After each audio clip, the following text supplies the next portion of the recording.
Muy bien, buenas tardes colegas que siguen esta clase a través de YouTube. Buenas tardes colegas de nuevo que se encuentran aquí de forma presencial en la facultad. Seguimos con nuestro curso de Metafísica 1 dedicado a la formación de la modernidad metafísica, digamos, ¿no? La clase pasada abordamos la obra de Marshall Berman, Todos los sólidos se basan en el aire, y hablamos de esta vorágine moderna, ¿no? De una época que te ofrece siempre un avance hacia lo mejor, pero al mismo tiempo está minando siempre la base, ¿no? Estás todo el tiempo arrojado hacia lo nuevo, pero nada se queda. Todo lo sólido se desvanece en el aire, usando esta frase de Marx, ¿no? Y hablamos también de Bolívar Echeverría, ¿no? Y su intento de pensar la modernidad, ¿no? Vimos en Bolívar Echeverría un intento de explicación del surgimiento de la modernidad desde esta explicación de la neotécnica, la idea de que hay una revolución técnica en el siglo XI que lleva a los seres humanos a poder no estar sometidos a los ciclos naturales, sino de alguna forma hacerlos cooperar con el mismo. Y entonces este reto técnico, una explicación muy marxista, ¿no? Este cambio técnico se convierte en un cambio ideológico, digamos, en que tiene la humanidad que crear una explicación o hacer sentido de esta nueva capacidad técnica, y ese sentido se llama modernidad, ¿no? Y dice particularmente, la modernidad es la respuesta al reto neotécnico. Y luego va a meter el tema de que cuando hablamos de modernidad, fundamentalmente hablamos de modernidad capitalista, de la modernidad occidental, ¿no? Pero señala cómo en la modernidad capitalista hay una paradoja, ¿no? Que es que a la vez que nace de esta nueva capacidad técnica humana, se convierte no en una época de abundancia, sino de escasez, ¿no? Las relaciones capitalistas de alguna forma se convierten en un freno de la capacidad no técnica, y entonces hay una contradicción en la modernidad capitalista que, pues decíamos, evidentemente lo que pretende Echeverría es que se resuelva con una nueva modernidad no capitalista, ¿no? Presenta esta dicotomía medio mal formulada en términos aristotélicos entre la modernidad potencial, la modernidad que podría ser, que dice él, esa es la modernidad esencial, la modernidad real, digo, la modernidad en toda su esencia, o sea, en su sentido pleno, y la modernidad realmente existente, que es la modernidad capitalista, ¿no?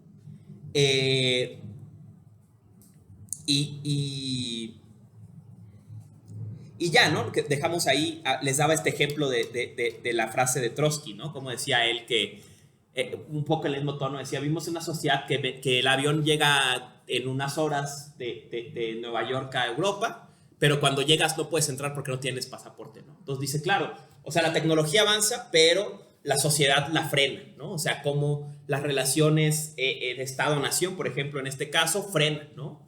Dice, hay el clásico ejemplo marxista, ¿no?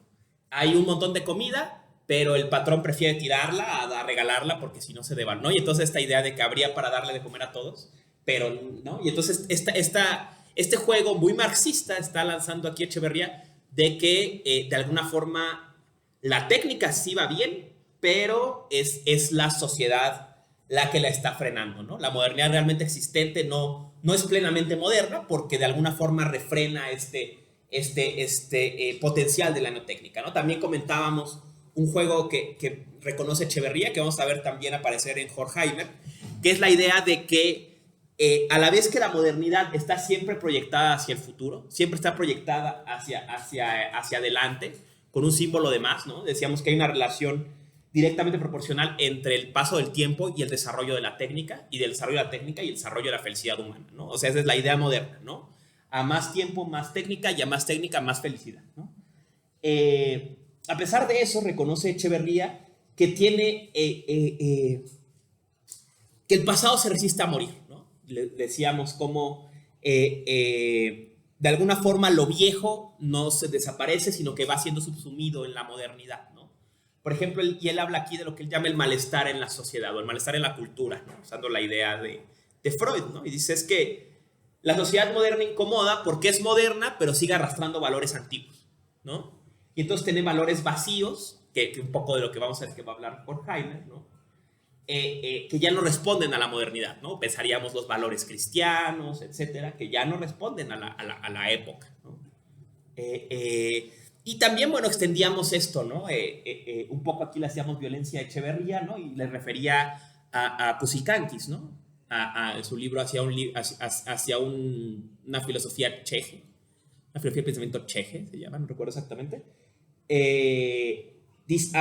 Ella piensa en máximas, ¿no? Desde la filosofía andina, ¿no? Y una de las máximas es, la Via Yala es un lugar en que en un tiempo están todos los tiempos, ¿no? Entonces ella habla de esta tensionalidad del futuro, pero que no destruye lo pasado, sino que lo pasado coexiste con el presente, ¿no? O sea, decíamos cómo en Brasil coexisten las ciudades más modernas con aldeas que están en la edad de piedra, ¿no? O sea, coexisten. Y luego les da el ejemplo de cómo esto está presente también en Marx, ¿no? O sea, les decía esta idea de que solemos pensar los modos de producción en Marx en sentido temporal, ¿no? Como que primero fue el comunismo primitivo, luego vino el esclavismo, el modo asiático de producción, luego vino el feudalismo, luego vino el capitalismo, luego vino ¿no? Pero en realidad Marx está analizando distintas relaciones económicas que existían en su tiempo, ¿no? Decía, el ejemplo claro es el modo asiático de producción.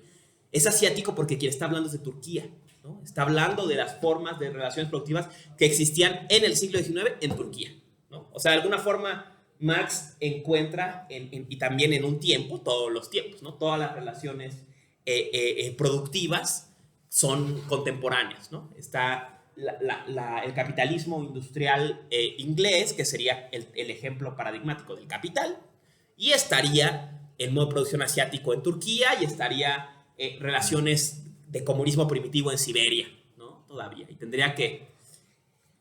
siempre cuento esta anécdota porque yo creo que es uno de los temas más interesantes de Marx. Esta la recuerda mucho el politólogo Carlos Taibo. Taibo recuerda a Carlos Taibo, no los otros rompehuelgas, ¿no? Carlos Taibo. Decía, recuerda esta anécdota.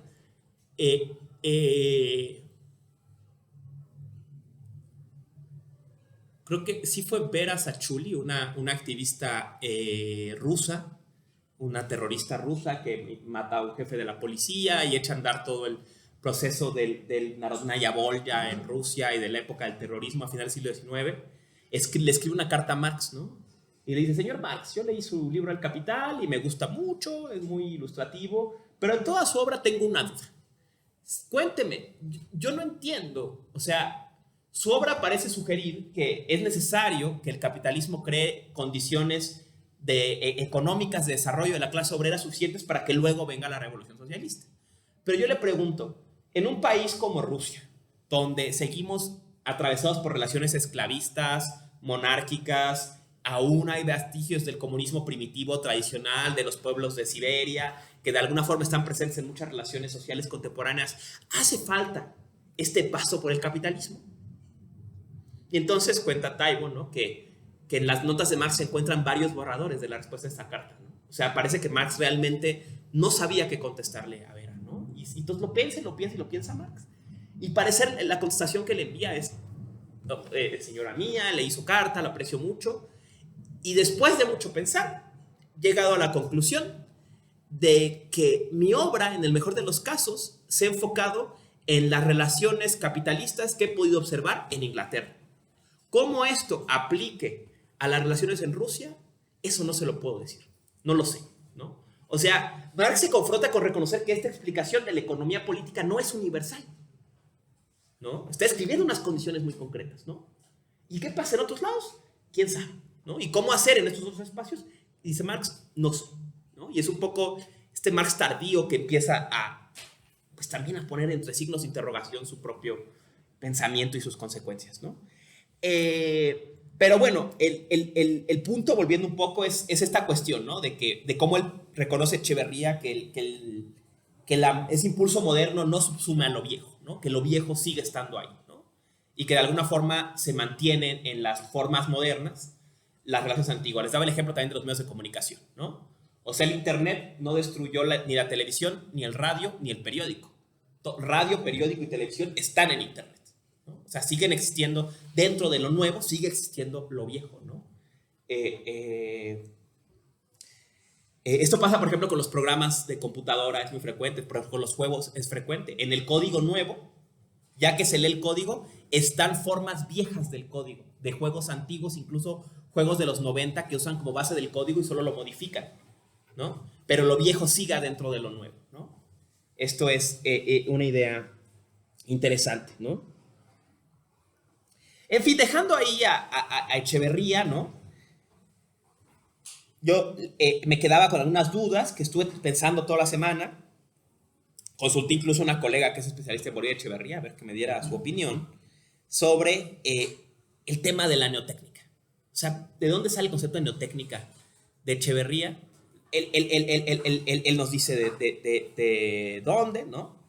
Pero si vámonos a la fuente, como les comentaba, la neotécnica se ubica en el siglo XVI. O sea, se ubica en los albores de la Revolución Industrial. Mientras que Echeverría nos la manda al siglo XI, ¿no? Y habla de un cambio técnico muy fuerte que se en el siglo XI. Y yo me metí a buscar todo lo que pude de antropología, historia de la técnica. ¿Qué pasó en el siglo XI? O sea, ¿de qué está hablando Echeverría? Estamos pensando siglo XI, estamos a 400 años antes de que caiga Constantinopla, ¿no? O sea, estamos en plena Edad Media, estamos 200 años antes de Tomás de Aquino, ¿no? Estamos 200 años antes del juicio de Margarit Porete, ¿no? O sea, ¿qué revolución pasó, ¿no? Y como vimos, Echeverría nunca explica cuál es, ¿no? O sea, no deja claro de qué revolución está hablando y ni por qué mandarlo tan antes, ¿no? Por ejemplo, cuando platicaba con la colega le decía, oye, yo tengo la impresión de que a lo mejor tiene que ver con su conexión con el tema de lo barroco. Y me dijo, no es lo barroco. Lo barroco lo estudia desde México y como una experiencia alterna de lo moderno en la Nueva España. Entonces, pues no vimos por dónde, ¿no? Y es curioso, ¿no? Parece que esta pregunta de por qué tan atrás, ¿no? ¿Por qué esta necesidad de echar tan atrás la modernidad o este reto moderno, ¿no? Les decía que tanto no es una incomprensión de Marx y la necesidad de historizar los procesos, ¿no? Este problema de hacerlos tan... O sea, no llega al extremo clásico de la modernidad de decir, no, es que la neotécnica ha existido siempre, que es la idea del ejemplo de Marx del trabajo, ¿no? El trabajo capitalista es el modelo del trabajo en todas las sociedades, ¿no? Dice, es la crítica a la economía política que hace Marx, ¿no? Pero dice, por lo menos, esa modernidad, ese reto que hoy en el siglo XX, en tiempos de Echeverría, estamos atravesando, ese reto tiene ya 1000 años, ¿no? O sea, no es nuevo, no es moderno, no tiene que ver con la energía nuclear, no tiene que ver ni siquiera con el capitalismo, ¿no? Porque los albores del capitalismo no se pueden remontar al siglo XI por más que uno se esfuerce, ¿no? Entonces, tal vez, o sea, un intento de deslindar modernidad de capitalismo, de decir la modernidad es más vieja que el capitalismo. El primer gran autor moderno suele considerarse que es Descartes, ¿no? En el siglo XVI. ¿Qué pasó? O sea, ¿qué pasó con este brinco, no? Y la otra opción que se me ocurrió es, una de las grandes revoluciones técnicas de la época es el molino. ¿Es el molino un ejemplo de la neotécnica? No sé, o sea, pensemos claro, sí, o sea, el molino permite que los seres humanos, por ejemplo, el molino de agua que se innova en esta época, ¿no? O sea, el río, que es una fuerza natural, se vuelve un colaborador de la técnica moviendo la rueda. Claro, el ejemplo que es Maxwell el autor, ¿no? De donde saca el concepto, habla de la electricidad, que no está ni cerca de inventarse, ¿no? O de descubrirse o de generalizarse en el uso industrial. Pues quizás, o sea, el único ejemplo que se me ocurre es el molino, pero no es uno muy bueno. Entonces queda, entre comillas, eso. O sea, ¿por qué Echeverría decide buscar la modernidad tan atrás, o echar la modernidad tan atrás y afirmar categóricamente siglo XI y luego no darnos nada, ¿no? O sea, pareciera que si es un cambio tan importante, tendría que darnos algo, ¿no? O sea, tendría que darnos un salto análogo a la revolución del neolítico o algo así para que digas, no, sí, mira, sí pasó algo en el siglo XI que marca. Y el único que pude encontrar, o en mi investigación, incluso el ejemplo que la colega me dio fue pues, el molino. No sé, ¿no? Y claro, el molino está utilizando, es un molino que está usado básicamente para moler grano, ¿no? O sea, no sé, ¿no? Colega, adelante, por favor. ¿No podrá ser el concepto de mecanismo? O sea, desconozco si antes existía.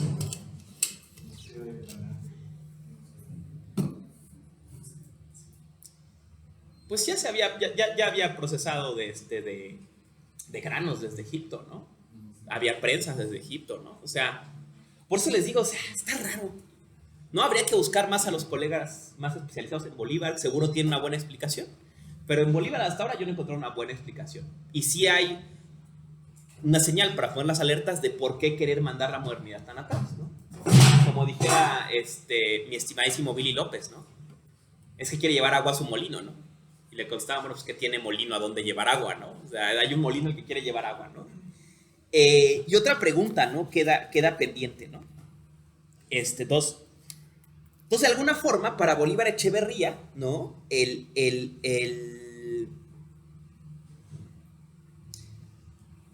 La modernidad no es el problema es el capitalismo, ¿no? Y el capitalismo es malo, no porque devasta la tierra, no porque hace que desperdiciemos nuestra vida trabajando 8 horas o más, no porque destruye las culturas y las formas de vida de otra hora, nada de eso. Es mala porque frena la modernidad, ¿no? Que esta es una idea muy del siglo XX, ¿no? O sea, todo este relato estuvo muy presente en la política después de la depresión, ¿no? Después de la Gran Depresión de 29. Por ejemplo, Thälmann, que era el líder comunista del Partido Comunista de Alemania, que fue quien fue en 32 en elecciones contra Hitler, ¿no? La elección era Thälmann contra Hitler, contra no me acuerdo quién el candidato de los socialdemócratas. Pero bueno, eran estos los 3 candidatos que estaban en 32, perdón, en la boleta, ¿no? Thälmann da un discurso, ¿no? En que habla sobre la crisis económica y dice, es que aquí todo está parado, ¿no? O sea, las fábricas están cerradas, los negocios están cerrados, todo dice, pero en la Unión Soviética no para la modernidad, ¿no? Dice es que el capitalismo frena, ¿no? Y entonces está ese relato, ¿no? De que el capitalismo era un freno de la capacidad técnica humana, ¿no? Y claro, sí, en la Gran Depresión tiene sentido, ¿no? O sea, está la máquina ahí para trabajar, pero no puedes trabajar porque ya no sale ponerla a trabajar. No hay a quien venderle esos mercancías. Pero estaba este relato, ¿no? De que, pues eso, como de contención, ¿no? Y entonces Echeverría, pues de alguna forma se inserta en este relato y él quiere, pues en el fondo, una sociedad más moderna o realmente moderna, ¿no?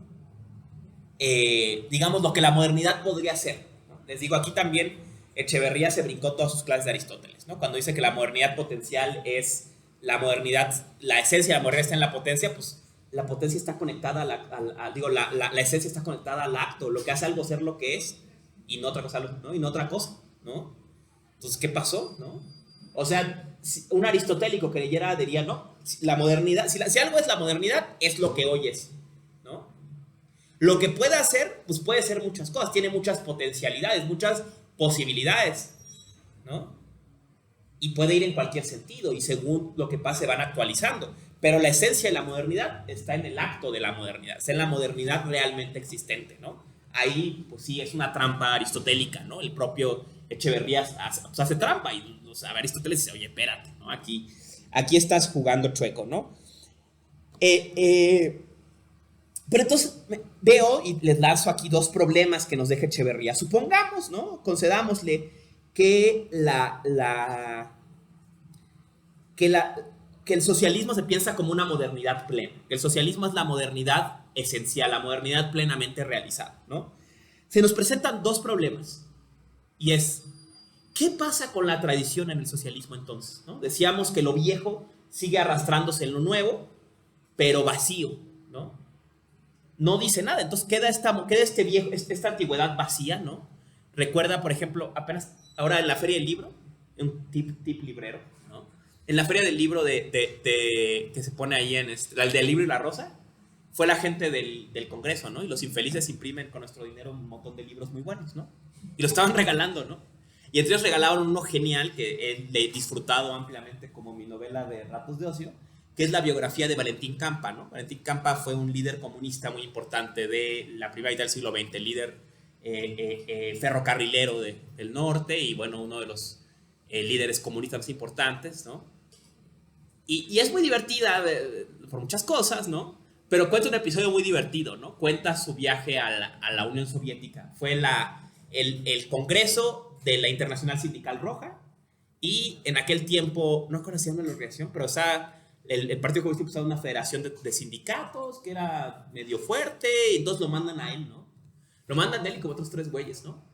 Y los mandan en un... Es genial la anécdota porque los mandan en un barco que va a Alemania, ¿no? Pero el barco tarda como 3 meses en llegar. Y ellos, güey, tienen que serse güeyes como que no son comunistas, ¿no? Entonces iban los 4 delegados de México. Eran 5 delegados de México. Porque en un cuarto estaban los 5 delegados y el hijo del presidente, el sobrino del presidente. Que iban todos a Alemania, casualmente. Y ellos hacían como que eran comerciantes, que iban a negociar algo a Alemania, ¿no?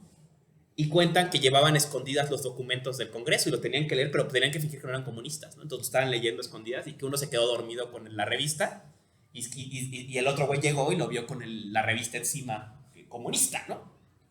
Y entonces cuenta Valentín que lo jaló el güey, el sobrino del presidente, y le dijo, oye, güey, yo creo que estos que están aquí no son comerciantes, yo creo que son comunistas. Y Valentín dice, entonces yo fingí sorpresa y le dije, ¿en serio? No, hay que tenerlos vigilados. Yo no les voy a quitar el ojo de encima. Y que ya les habló, dijo, güey, ya no están topando, pónganse al tiro, ¿no? Total, entonces, es muy divertido el libro. Pero entonces, dice el güey, yo llegué a Alemania, de Alemania nos embarcamos en otro lado y llegamos finalmente a San Petersburgo, ¿no? Dice, qué sorpresa fue para mí cuando llegué a San Petersburgo. Y lo primero que nos recibimos fue una procesión ortodoxa. ¿Qué pasó? ¿Qué pasó con el opio del pueblo? ¿No? O sea, y él habla, ¿no? De todos los choques que tuvo cuando llegó a la URSS y vio lo que en realidad era la URSS, ¿no? O sea, después de la misión y después todo su tiempo en México, como militante comunista, pues viaja y ve, ¿no?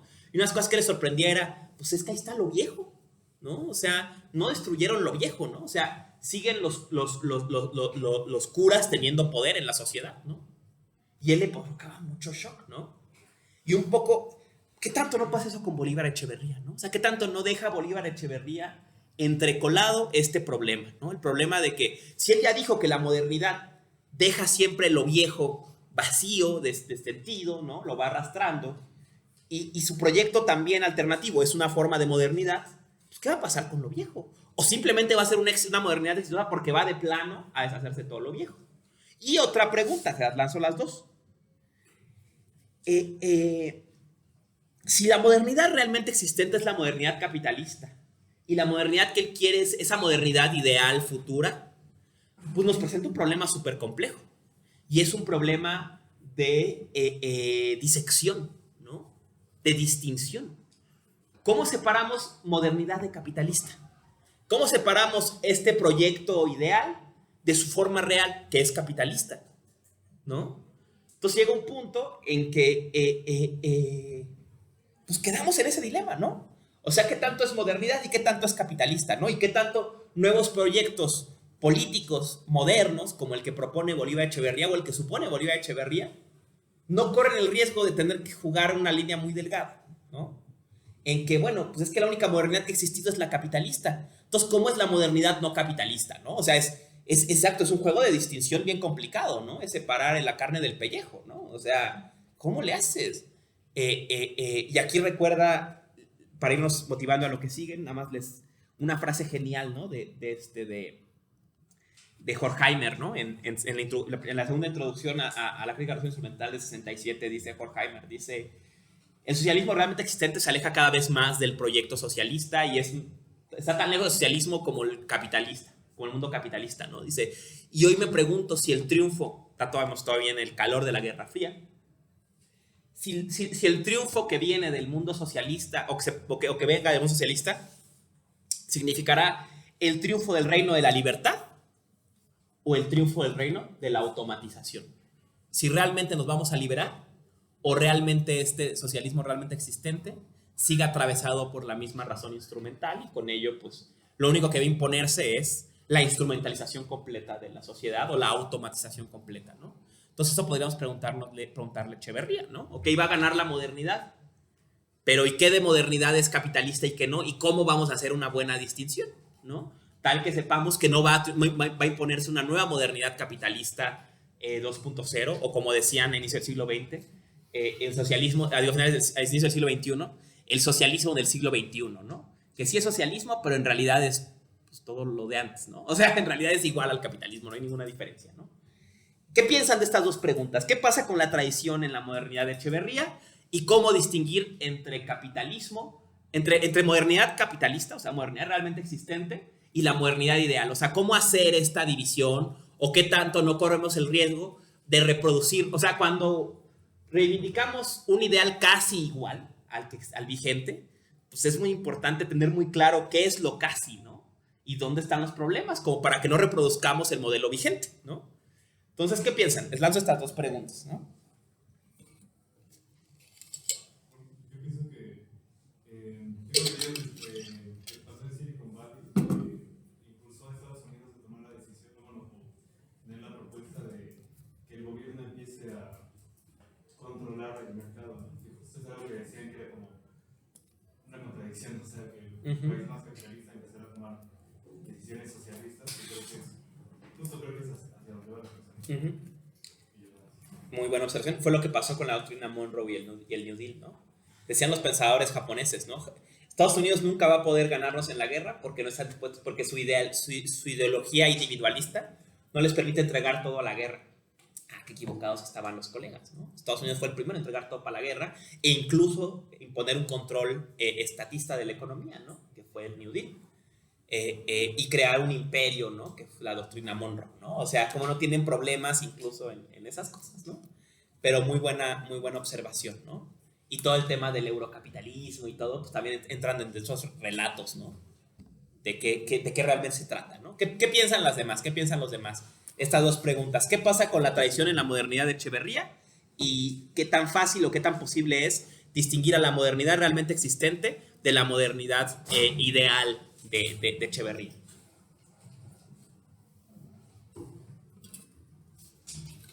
¿Qué piensan de estas dos cuestiones?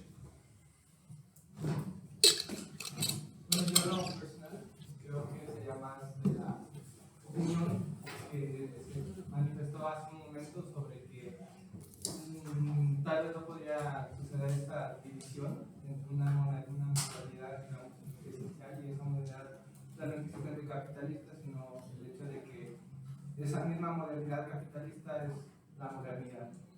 Entonces, bajo ese sentido entiendo que no sería como plantea Echeverría en que el socialismo sería el paso a una modernidad completa, ¿no? Sino que si la modernidad es el mismo capitalismo, digamos, la superación del capitalismo tendría a surgir algo posterior, algo diferente, o una, no sé cómo decirlo. O sea que al terminar el capitalismo termina esa modernidad realmente existente y lo que sigue ya no es modernidad me hace más clic. Muy pertinente observación, ¿no? Vamos a ver el próximo semestre cómo, por ejemplo, Benjamin empieza a pensar en ese sentido, ¿no? O sea, desde sus, por ejemplo, la famosa cita de sus manuscritos, ¿no? Él dice, Marx pensaba que la revolución era el tren de la historia, pero yo hoy pienso que la revolución debe ser más bien la mano que se echa al freno de emergencia. O sea, y un poco lo que está diciendo es, ¿no? La revolución en Marx es progreso. Hoy creo que la revolución más bien es parar ese progreso, ¿no? Y claro, o sea, pensemos, ¿no? O sea, ¿qué hubiera pasado si Benjamin hubiera sobrevivido y hubiera continuado en esta línea, ¿no? Pero son las pistas que deja en sus últimas obras, ¿no? De lo que él creía, de este cambio sobre la noción de modernidad, ¿no? Y digamos la palabra otra vez, ¿no? Piensa en otra cosa. Por otro lado, los autores lo que quieren, o sea, ¿qué quieren rescatar? ¿Por qué quieren rescatar la modernidad, ¿no? En Berman y en Echeverría, ¿no? Parece que lo que ellos quieren rescatar es este optimismo del siglo XIX, ¿no? ¿Saben quién era moderno?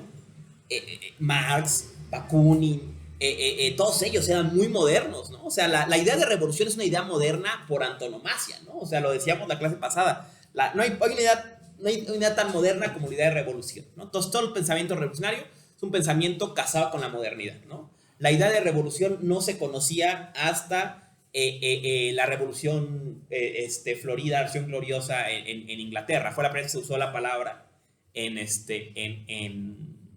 para hablar de política, ¿no? Y viene justo de las ideas de Copérnico, de revolutio, ¿no? De dar la vuelta, ¿no? De las estrellas que de ahí a partir de la astrología utiliza para significar cambio fuerte y de ahí se utiliza para hablar de la monarquía institucional en el Reino Unido, ¿no? Pero, entonces, todos, o sea, ellos quieren rescatar ese pensamiento moderno, ¿no? Ellos quieren rescatar esta idea de que hay un potencial de cambiarlo todo, ¿no? Digamos. Pero queda pues ese problema de si están comprometidas esas dos ideas tan fuertes. Claro, en el siglo XIX lo están, evidentemente, ¿no? Pero si en el siglo XX y XXI hace falta revivir eso, o es posible pensar cambios sin continuar en la línea moderna. Porque, antes de darte la palabra, perdón, lo dice tal cual Berman, ¿no? O sea, yo quiero que dejemos la posición de los modernos del siglo XX. Dice, hay que dejar a Foucault, hay que dejar a Marcuse, y hay que volver a Marx y a Nietzsche, ¿no? Hay que volver a esos modernos utopistas, esos modernos soñadores y no estos modernos desencantados, ¿no? Que sería, pues, Foucault, él dice Foucault y Marcuse, que creen que ya está completamente cerrada las relaciones de poder, ¿no? Una lectura bastante sesgada de Foucault, pero bueno, adelante, por favor.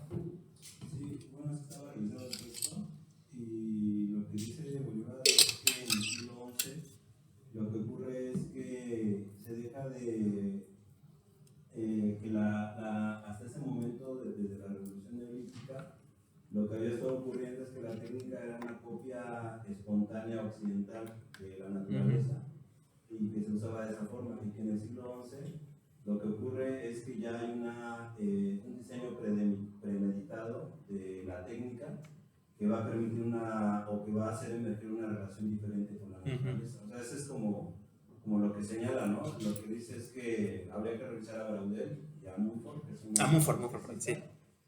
a los que cita también, y creo que otros historiadores, pero justo de lo que está hablando es eso, ¿no? O sea, hay un cambio ahí cualitativo de pasar, digamos, de una situación en la que la naturaleza hay una escasez, digamos, absoluta, a pasar a una escasez relativa, y en la que te tienes que enfrentar a la naturaleza, como durante miles de años, a la posibilidad de crear, con base en esta nueva técnica, una relación diferente en la que el ser humano no sea el arma de dominación del otro ser humano, de la otra subjetividad, le dice, en donde está incluida a la propia naturaleza, ¿no? La naturaleza expresada en el cuerpo humano. Entonces, creo que cuando Bolívar habla de una modernidad diferente a la capitalista, porque el capitalismo siguió el camino de la dominación del hombre por el hombre. Sí. Y entonces creo que cuando Bolívar está hablando de que hay una modernidad potencial que no se ha desarrollado en esos términos, que no se siguió esa vereda, que la vereda que se siguió fue la de la dominación del capitalismo, que subsume todo, ¿no? Subsume las demás formas de vida, las demás formas o modos de producción, pues está hablando de eso, ¿no? Y de que el socialismo teóricamente tendría que llevarnos a ello, ¿no? Y ahí me trae pues el comentario que hacía sobre Ibera Sasulich, porque Marx sí le responde que es posible por medio de la comuna rusa, el MIR, me parece que es el MIR, intentar una vía de acceso al comunismo, ¿no? Al socialismo, que no tenga que pasar por esta transformación que él en el Capital efectivamente había esbozado como inevitable, ¿no? O sea, porque en el Capital dice, bueno, esto que vemos en Inglaterra es algo que le va a pasar a todo el mundo, Sí. ¿no? O sea, es inevitable, ¿no? Si los alemanes hoy hasta se las curan, ¿no? Con los alemanes, ¿no? De su tiempo.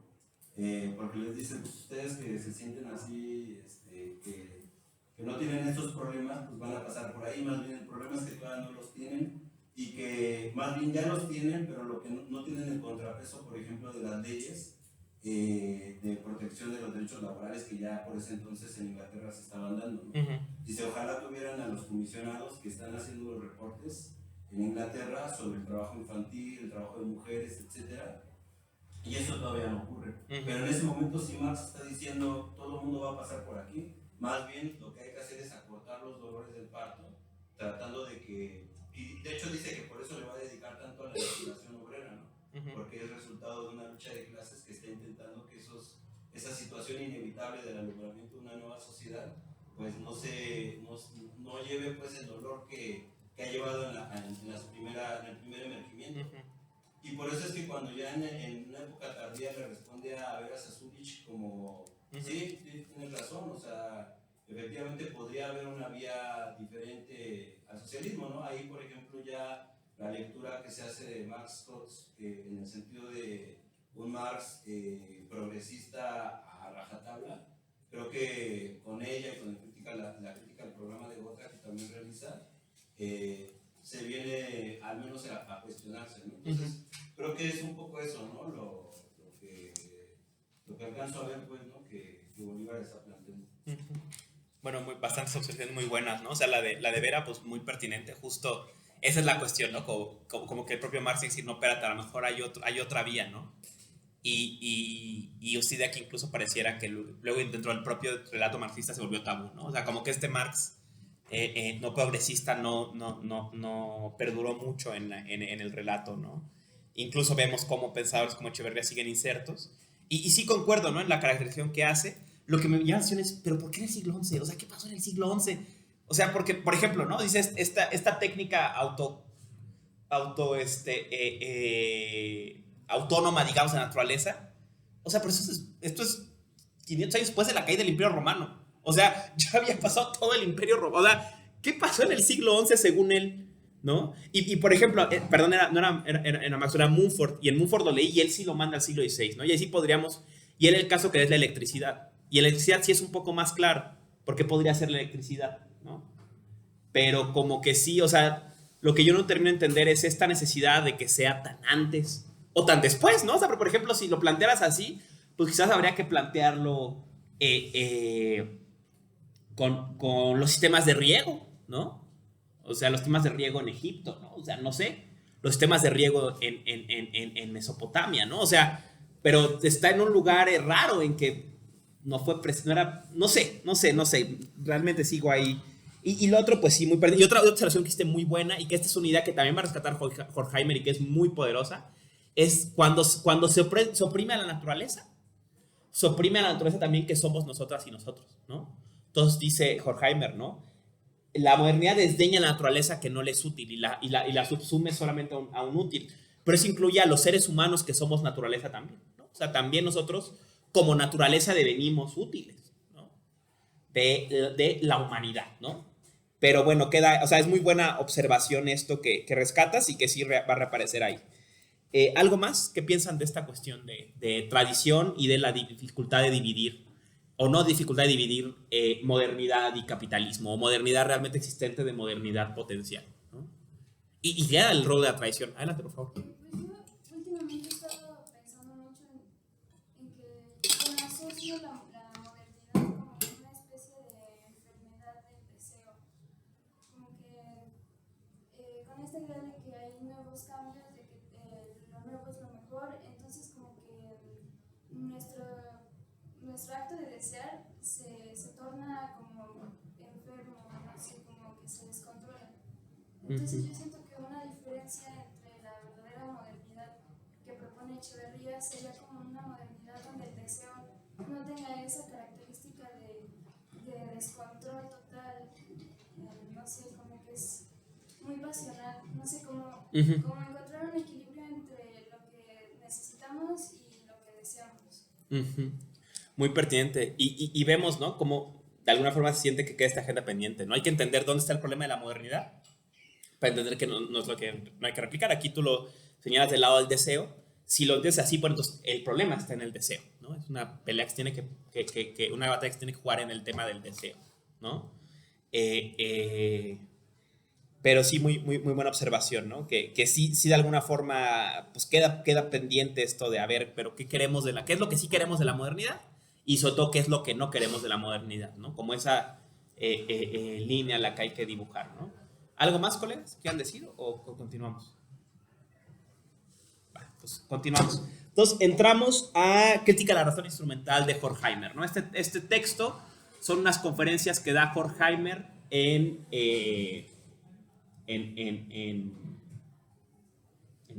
Cambridge, ¿no? ¿Dónde estaba? En el exilio, en el Instituto de Investigaciones Sociales en Estados Unidos, después del ascenso de la Alemania nazi, bueno, él escapa a los Estados Unidos, toda la gente, de hecho, Adorno y Horkheimer escapan, y al último que iban a traerse era Benjamin, y Benjamin, pues, en el camino de huida lo atrapan en un puesto de control, y es ahí que se suicida, ¿no? Pero, digamos, la idea de Benjamin también era huir a los Estados Unidos y replicar el Instituto de Investigaciones Sociales que tenían en Frankfurt en los Estados Unidos, ¿no? Adorno y Horkheimer sí logran dar el brinco y llegan a los Estados Unidos, y de estas conferencias. Nosotros pensamos que son las conferencias mediadas por el fin de la Segunda Guerra Mundial y sobre todo la experiencia del fascismo, la experiencia del nacionalsocialismo en concreto que hace Horkheimer, ¿no? Entonces hay que pensarlas desde ahí, ¿no? Abre, ¿no? Con una pregunta, ¿no? Dice, la pregunta, este texto la pregunta por la razón, ¿no? Una pregunta muy, muy kantiana, ¿no? O sea, no en vano el libro se llama casi igual a la obra de Kant, ¿no? Crítica a la razón instrumental, parece una continuación de la obra kantiana, ¿no? Dice, y la pregunta es, ¿qué es razón? ¿Qué es la razón? Y era básicamente decir, hay dos definiciones de razón, o dos características de razón.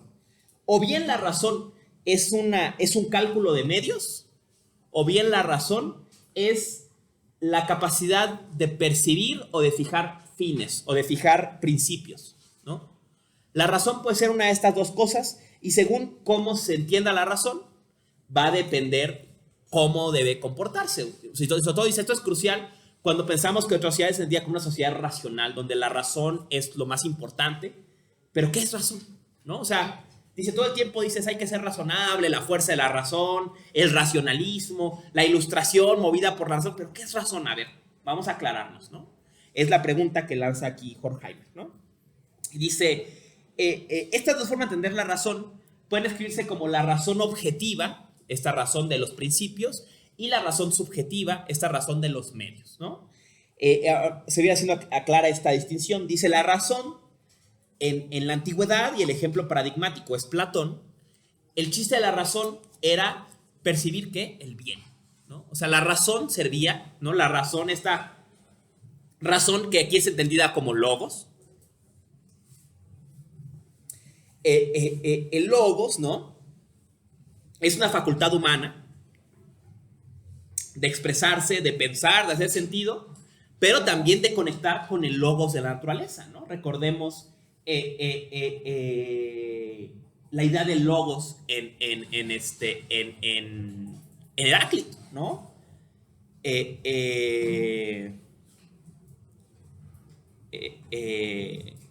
El dios cuyo templo está en Delfos, a veces se muestra y a veces se oculta, tan profundo es su logos, ¿no? Tan profundo es su razón, su sentido, ¿no? Entonces en el pensamiento griego hay una idea de que el mundo tiene sentido, el mismo, ¿no? Y que los seres humanos lo descubrimos, ¿no? Y que la razón es la capacidad de descubrir el sentido y particularmente descubrir los fines. ¿Qué descubre la razón en Platón? Las ideas, concretamente la idea de bien, y de ahí la idea de justicia, y de ahí orienta a la comunidad, ¿no? Y por eso dice Horkheimer, por eso Platón quería que el filósofo fuera rey, porque el filósofo era racional, y racional significaba en esa época entender hacia dónde vamos, entender los fines, entender los valores, ¿no?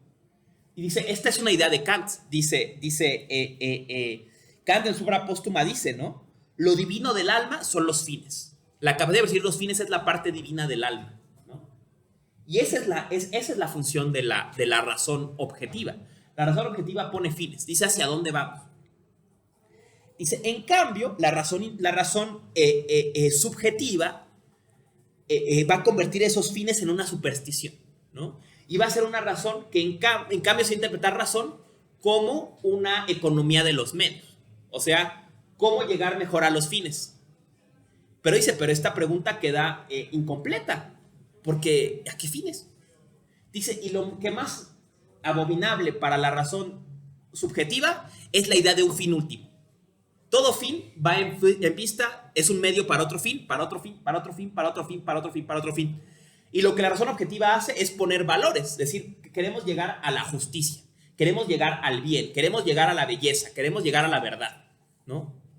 Dice, esa es la razón objetiva quiere eso, ¿no? La razón objetiva, usando una frase griega, quiere vivir de acuerdo a la physis, quiere aprender a vivir de acuerdo a la physis, quiere reordenar la conducta humana, reordenar la vida humana en los términos del logos de la naturaleza. La razón subjetiva quiere que la physis viva de acuerdo a sí, ¿no? O sea, quiere poner todo en virtud de sí. Por eso es razón subjetiva, porque refiere al ser humano o al sujeto que experimenta como el centro de la experiencia, ¿no? Y entonces como un punto de referencia. Pero a la vez va a ser un punto de referencia vacío, porque él mismo no tiene por qué, ¿no? O sea, todo se orienta por qué, ¿no? ¿Y para qué? ¿Para qué trabajas? No, pues trabajo para tener dinero. ¿Tengo dinero para qué? Pues para comer. ¿Y para qué? O para tener un carro. ¿Para qué quiero un carro? No, pues para conocer a un chico. ¿Y para qué quiero un chico? No, pues para... ¿no? Y todo en una fila. Pero ¿para qué todo? ¿Y todo para qué, no? O sea, ¿qué sentido tiene esto, no? Decía, en pocas palabras, podría decirse, ¿no? La gran diferencia es que pasamos de la pregunta objetiva, ¿qué es el ente? La pregunta de la ontología por excelencia, a la pregunta de la pragmática, ¿para qué sirve? ¿Para qué me sirve? ¿Cómo me sirvo de esto? ¿No? Y entonces dice, a partir de este momento, en esta relación a la razón subjetiva, que es la modernidad, lo que pasa es que todo se convierte en un cómo. ¿Cómo le hago? ¿Cómo ordeno? ¿Cómo utilizo? Pero se pierde toda utilidad ulterior, ¿no? O sea, todo fin último se desdibuja, ¿no? Dice, esa es la experiencia, y también es una experiencia que comparte él con Nietzsche, ¿no? La experiencia del ocaso de los ídolos, ¿no? En que ya estos valores no valen, ¿no? Esas cosas que antes veíamos como importantes ya no tienen importancia, ¿no? Y entonces estamos actuando y haciendo cosas, aunque esas cosas no vayan hacia ningún lado, ¿no? Y remata, ¿no? En la segunda introducción muy fuerte, ¿no? Esta frase que les decía, ¿no? Dice, originalmente, ¿no? Se presenta el modelo del segundo mundo, el modelo de la revolución socialista como el hacia dónde vamos, hacia la liberación, hacia el fin de la explotación, hacia el inicio de la historia, todos estos relatos, ¿no? Y dice, pero hoy la sociedad comunista está tan instrumentalizada como la capitalista, ¿no? Y claro, instrumento es esta idea de poner en función de medios, ¿no? Dice, yo hoy me pregunto si el triunfo del comunismo será el triunfo de la libertad o será el triunfo de la automatización. O sea, insertarlo todo en estos procesos de medios que no tienen al final ningún objetivo último, ¿no? O sea, esta red de medios que al final no apuntan a nada, ¿no? En la primera introducción, ¿no? Que es inmediatamente posterior a la guerra de 47, ¿no? Plantea la pregunta de otra forma, ¿no? Dice, hemos pasado uno de los procesos más traumáticos de la historia moderna, ¿no? La Segunda Guerra Mundial. Y hoy a todos los sobrevivientes se nos plantea un reto. ¿Para qué? ¿Para qué fue esto? ¿Cuál fue el objetivo de tanta muerte, de tanto sufrimiento, de tanto destierro, de tantas crueldades? ¿Para qué? ¿No? Dice, y es la pregunta que no podemos contestar, ¿no? Todo, y esto es algo muy importante, una idea que Horkheimer lanza y que luego va a ser importante para autores también como Juncker, como Heidegger. El hecho de que todo esté racionalizado dentro de un proceso, que todo tenga un porqué, que todo esté bien ordenado, no quiere decir que tenga sentido, ¿no? O sea, no quiere decir que en última instancia tenga razón de ser, ¿no? Que dentro de él todo sea para algo, no quiere decir que él mismo sea para algo, que todo el proceso tenga un sentido, ¿no? En la Segunda Guerra Mundial fue una guerra muy racional, una guerra de técnica, una guerra de recursos, una guerra de avances técnicos, de estrategias, y todos estaban perfectamente planeados y racionalizados. ¿Y para qué? Dice, esa es la pregunta que no podemos contestar, ¿no? Y claro, pensemos en el contexto de la Guerra Fría, lo que van a intentar los dos potencias ideológicas fundamentales de la época, que es los Estados Unidos y la Unión Soviética, es decir, para mí, ¿no? Para construir este modelo de civilización que yo propongo. Bien sea para imponer la democracia en Europa y vencer al fascismo, o bien sea para liberar a los obreros de la opresión y vencer al fascismo, ¿no? Todos vencieron al fascismo, según ellos, pero el chiste es ese, ¿no? O sea, ¿y para qué, no? Y dice, es curioso, y aquí vuelve sobre un tema de Echeverría, ¿no? Dice, que podríamos decir que es la tensión moderna, ¿no? Dice, el ser humano está en una tensión en que entre más capacidad tiene de definir su destino, más angustiado está de que no tiene definición, ¿no? Dice antes, y esto recuerda mucho a Nietzsche, ¿no? Antes había la vida estaba en peligro latente, todo el tiempo el ser humano está en peligro, tenía que hacer un mundo significativo para vivir, para sobrevivir, para soportar ese sinsentido de que en cualquier momento lo mataba una enfermedad o la sequía o lo que fuera, ¿no? Dice, y en este mundo moderno en que ya no nos preocupa la sequía, ya no nos preocupa el riesgo inminente de la hambruna o que te coma un oso o lo que sea, dice, estamos más angustiados que antes porque ya no sabemos para qué queríamos vivir, ¿no? O sea, ya no tenemos ese riesgo y aunque tengamos esa capacidad estamos angustiados, ¿no? de aquí pensemos, ¿no? Claro, no es lo que quería Horkheimer, pero pensemos, hagamos una violencia a Horkheimer y pensemos el concepto de angustia y cómo lo aborda Heidegger, ¿no? La experiencia de la angustia, de la Notwendigkeit, es la experiencia de ver todo. Él dice, la angustia es la experiencia de ver este mundo como extraño. En Heidegger, vamos a ver en qué es metafísica, la angustia es tomar distancia frente a este mundo, es verlo de lejos, ¿no? Estamos todo el tiempo perdidos en las hacedurías, en hacer cosas, ¿no? Vamos de una cosa a otra, ¿no? La angustia heideggeriana es la experiencia cuando algo te pasa y dices, ay, güey, ¿no? O sea, como que tomas una distancia y dices, ay, güey, ¿qué estoy haciendo? ¿No? Y usando esa frase puedes entender lo que dice aquí Horkheimer, ¿no? O sea, el ser humano tiene una capacidad técnica impensable en cualquier otra época y por primera vez la puede ver con horror y decir, espérate, ¿qué estoy haciendo? ¿Qué estoy haciendo con este mundo? ¿No? ¿Para qué? ¿Qué? ¿No? O sea, decía Alfred Schmidt, otro pensador de la teoría crítica, ¿no? Él habla sobre la naturaleza en Marx, ¿no? Tiene un libro sobre la naturaleza en Marx y habla de una cosa muy bella. Dice, la naturaleza intocada nace con la revolución industrial. El día que los industriales fueron capaces de destruir su naturaleza fue el día que se les ocurrió que había que subir los Alpes, buscando donde no habían destruido todavía, ¿no? Dice, antes nadie subió al Everest. ¿Por qué? ¿A qué? ¿Qué hay arriba del Everest? Nada, ¿no? Si hubiera algo bueno, todo el mundo estaría arriba, ¿no? Pero dice, esta ilusión del campismo nace en Europa, ¿la ves? Con la revolución industrial. Cuando el humano dice, China, estoy destruyendo la naturaleza, dice, ay, pero ¿dónde no he destruido todavía? Se va a buscar dónde todavía no he destruido para ver y para sentir y tocar. Ay, mira, aquí no he destruido, qué chido, ¿no? Y así vemos esta relación, ¿no? Más capacidad técnica y a la vez más angustia, ¿no? Esta tensión moderna, ¿no? Dice Horkheimer, ¿no? Al final, la pérdida de la razón objetiva, la pérdida de la capacidad de percibir fines, la pérdida de la razón como puesta en juego de valores, es la pérdida de lo espiritual, ¿no? Dices, y la pérdida de todo lo moral, ¿no?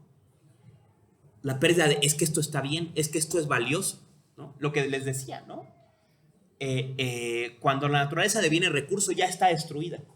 Solo es cuestión de tiempo para que se descubran cómo, pero ya está destruida porque ya se puso en la relación de los medios, ¿no? Tiene que ser, y les decía la pasada, ¿no? La naturaleza tiene que ser sagrada para que haya que protegerla, tiene que volverse un fin, ¿no? Y entonces esta importancia de regreso a los mitos en la defensa contemporánea del medio ambiente, ¿no? Entonces dice esta pérdida, les da este ejemplo de Lukács, ¿no? Lukács decía, para talar la madera del bosque primero hubo que echar a las hadas, ¿no? Primero que echar a todo lo sagrado para que pudiera convertirse en un recurso, ¿no? Y claro, para la razón subjetiva, pues no hay lo espiritual, lo moral, solo es un medio para alcanzar algo. Y ese es un medio para alcanzar otra cosa, y es un medio para alcanzar otra cosa.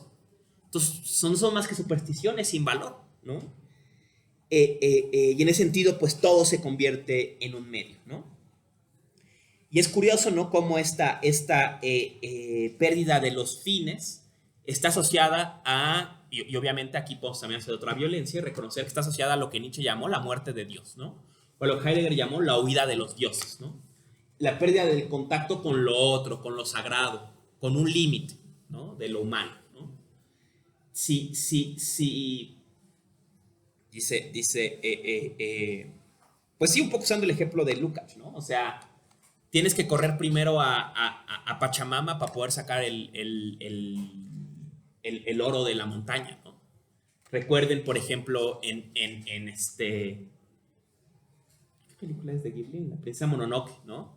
Que está este tema, ¿no? De que lo que hay que hacer para poder sacar el hierro de la montaña, primero es echar a los animales y a los yokai, a los espíritus, ¿no? Entonces esta guerra entre los espíritus y los humanos, ¿no? Para poder extraer de la montaña, ¿no? O sea, se requiere primero desacralizar, de valorizar la experiencia del mundo en general para poder luego convertirla en un medio, ¿no? Tienes que quitarle su cualidad de fin, ¿no? Y aquí dice algo Horkheimer curioso, ¿no? Dice, en el tiempo moderno hay movimientos como la fenomenología que lo que dicen, como dijo Husserl, es a las cosas, ¿no? Dice, y ese grito a las cosas es un grito espiritual. Es un grito a, ya no me preocupa para qué me sirven. ¿Qué es? ¿No? Alguna vez Heidegger se pregunta en su conferencia La Cosa, Heidegger dice, bueno, ya sabemos, tenemos aviones que cruzan el mundo en una noche y tenemos radio que nos comunica en segundos y todo. Y yo les pregunto a todos, ¿y esta jarra qué es? Dice, ya nada está lejos, dice, pero con toda lejanía se perdió toda cercanía. Yo les pregunto, ¿esta jarra qué es? No me digan qué es la jarra. Yo sé qué es la jarra como concepto. Yo sé que esta jarra es un producto técnico y que viene a favor. ¿Y ella qué es? O sea, ¿qué es la cosa? La pregunta no por el object, por the thing, por la cosa. ¿Qué es esto? ¿No? Dice Heidegger, no sé. Está en mi escritorio y me es desconocida. ¿No? ¿Qué es una cosa? Pregunta él, ¿no? Y esa es la pregunta. Y luego dice, hablando sobre esta pérdida de las cosas, dice Heidegger en La Cosa más adelante, dice, toda la gente se escandalizó, y ahora que está de moda Oppenheimer, ¿no? Todo el mundo se escandalizó con la caída de la bomba atómica. Dijo, ¿cuánta destrucción? Y no sabían que lo peor ya había pasado. Que el día que cayó la bomba atómica no quedaba una sola cosa por destruir. Ya todas se habían destruido. Se habían convertido en objetos, en útiles, en cosas disponibles a la mano para ser utilizadas. Ya no quedaba una sola cosa, ¿no? Ya se habían destruido, ya se habían banalizado, digamos, ¿no? Se había perdido su valor, su carácter de finalidad, su coseidad, podríamos decir, ¿no? Y aquí comparte esta crítica con Horkheimer, ¿no?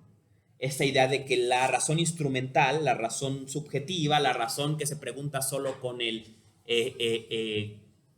cómo usar como un medio, ¿no? ¿Para qué sirve? La pregunta ¿para qué sirve? ¿No? Destruye las cosas, ¿no? Veamos un poco entrando al texto, ¿no? Dice, el texto empieza, dice, este texto, como ya dije, pregunta por la razón. Dice, la pregunta por la razón en el mundo moderno parece obvia, parece ridícula, parece pregunta de primer semestre. ¿Y qué es la razón? No. Pero dice, pero hágansela, como diría Agustín, hágansela seriamente y no van a poder responder, ¿no?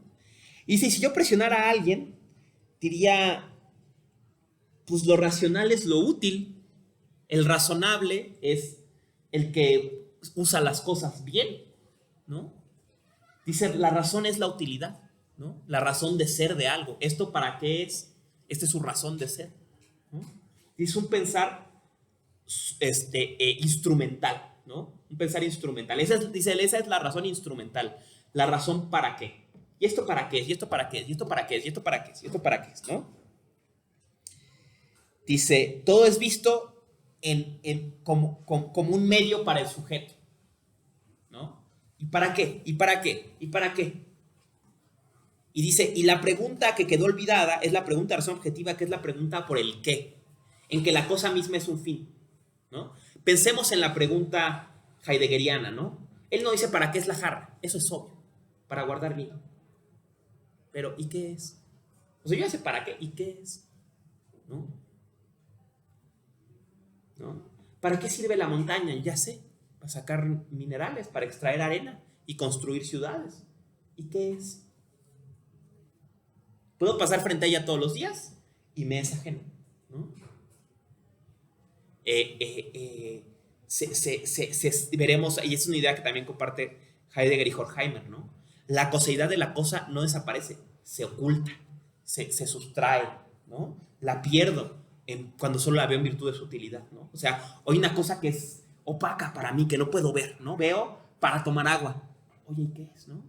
Siguiendo con el viejo, ¿no? En el origen de la obra de arte uso un ejemplo, ¿no? Dice, la campesina es ciega a sus botas. No, estoy parafraseando el ejemplo, ¿no? El ejemplo de las botas de Van Gogh, ¿no? Dice, es ciega a sus botas.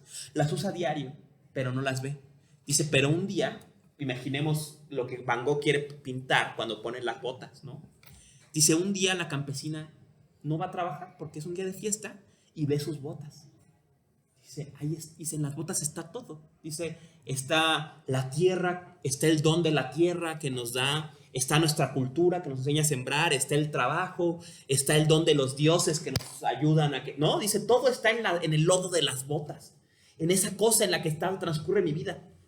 Pero soy ciega a ella cuando la estoy usando. Dice, hace falta, dice Heidegger, una obra de arte que la sostiene en su coseidad, ¿no? Dice, mira, botas, ¿no? Dice, ese fue el arte de Van Gogh, ¿no? Míralas, botas. Dice, botas, es cierto, ¿no? Pero antes de eso dice, ¿no? Esa es la idea del plexo de referencia. Tú estás usándolo todo, ¿no? No hay pedo, ¿no? Perfecto, el teléfono, la chamarra, y de pronto dice, si aquí está todo, si en esto es... No, o sea, esa es la idea de la experiencia de la coseidad. Pero es como vemos en Horkheimer esta idea también, ¿no? Dice, la filosofía, hasta el idealismo alemán, siempre pretendió encontrar el qué de las cosas, ¿no? Diríamos, la pregunta ontológica por excelencia. ¿Qué es el ente? Tito on, ¿no? Que se convierte en la pregunta técnica, en la pregunta... en la pregunta técnica, en la pregunta ingenieril, no sé cómo decir, por ser el término que usa él. La pregunta instrumental, ¿para qué sirve el ente? ¿No? Esa sería la pregunta de la razón subjetiva. ¿Para qué sirven las cosas? ¿Para qué me sirven? ¿No? Mientras que la pregunta ontológica es ¿qué es? ¿No? Dice el Platón, ya vimos en qué sentido, ¿no? Dice, y esta idea se prolonga hasta el idealismo alemán, ¿no? Dice, y es la idea de que las cosas tienen razón en sí mismas. No les doy yo razón en virtud de para qué me sirven, ¿no? Les decía por eso la frase de Heráclito, ¿no? Las cosas tienen su logos, tienen su sentido, tienen su valor. No tengo que dárselos yo, ¿no? Dice, esta idea, por ejemplo, es clara en Schelling, ¿no? Schelling cree en el absoluto subjetivo, pero ese absoluto subjetivo se corresponde con otro absoluto de sentido que es la naturaleza, ¿no? Es absoluto ciego, ¿no? O desconocido, misterioso, ¿no? Y luego está, ¿no? En Hegel es claro, ¿no? En Hegel el gran tema es que la razón subjetiva, la razón de adentro de la cabeza, poco a poco reconoce que no está aquí, ¿no? Reconoce que es esto, ¿no? Que es este mundo en que vivimos, ¿no? Usando el ejemplo de la razón objetiva que vamos a ver cuando veamos a Hegel, ¿no?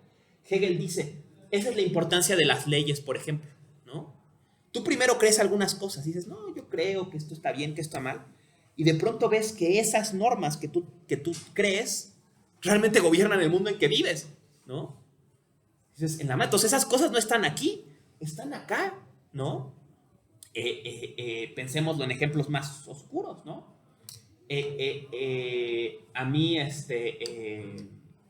O'Gorman, ni O'Gorman, ni menos el rector, ni nadie me obliga me viene jaloneando en la universidad, pero su poder está codificado en el espacio físico en que estamos, ¿no? ¿Ya vieron? Ustedes son menos que yo, porque están abajo, ¿no? Y no vino el rector a bajarlos, pero está codificada esa idea en el propio espacio físico, ¿no? Entonces queda objetivizado, materializado, ¿no? Y entonces la razón no está aquí, ¿no? Está fuera, ¿no? Y la fenomenología del espíritu es justo el reconocimiento del espíritu que se reconoce a sí mismo en eso que creía que él era ajeno, ¿no? Descubre, no soy nada más yo, o sea, yo estoy conectado a la razón, que es algo más universal, ¿no?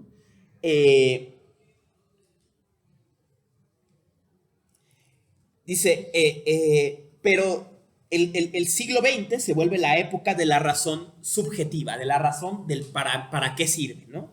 Si esa razón se basa básicamente en calcular probabilidades y en ajustar medios para fines, ¿no? Una razón de los medios y por eso de una razón del instrumento, ¿no? Y en el mundo de los instrumentos, todo es para algo, ¿no? Y este instrumento es para esto, pero esto a su vez es otro instrumento para otra cosa, y es otro instrumento para otra cosa, y es otro instrumento para otra cosa, y ese es el camino de los instrumentos, ¿no? Dice, e incluso lo usamos en nosotros, dice, pero tenemos el rol social de la razón. Dice, ¿qué han oído la frase? Ser razonable. ¿Qué quiere decir que el ser humano sea razonable o viva según la razón? Dice, en el mundo antiguo, ser razonable era ser Sócrates. Ser razonable era resistir. Ser razonable era oponer tus valores a los modelos de la política real, ¿no? Aunque eso te costara la vida, ¿no? Dice, en cambio hoy, sí, ya se soltó, ¿no? ¿Qué significa ser razonable? Cede. Ser razonable es mediatízate. Juega tu papel, ¿no? Oye, pero es que yo no quiero... Esto seguro quien trabaje ha vivido esta experiencia, ¿no? Oye, mano, es que fíjate que tenemos una reunión en la tarde. Oye, pero es que yo no quiero, ya no es mi hora. Hombre, sé razonable, ¿no? Sé razonable, ¿eh? Ser razonable es mediatízate. Ser razonable es vuélvete un instrumento, ¿no? Acepta articularte adecuadamente, ¿no? La razón objetiva lleva a oponer tus fines a las formas sociales, ¿no? Lo que hizo Sócrates. La razón subjetiva lleva a la razón a articularte como un medio también tú, ¿no? A ser un medio útil, un medio efectivo, ¿no?